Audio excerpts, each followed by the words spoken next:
Hello বন্ধুরা, তোমরা দেখছো মামুনি লাইফস্টাইল।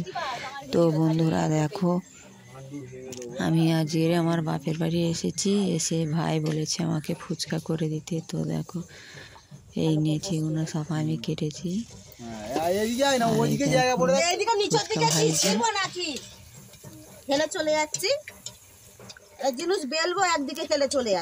বন্ধুরা দেখো কেমন ফুচকা ফুলছে।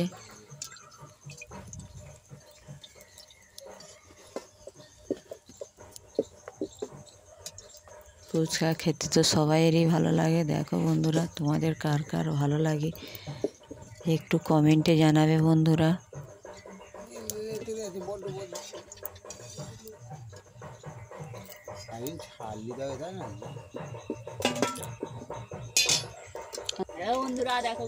দেখো বন্ধুরা কতটা ফুচকা ভেজেছি আমি। তো বন্ধুরা ভালো লাগলে লাইক কমেন্ট শেয়ার অবশ্যই করবে।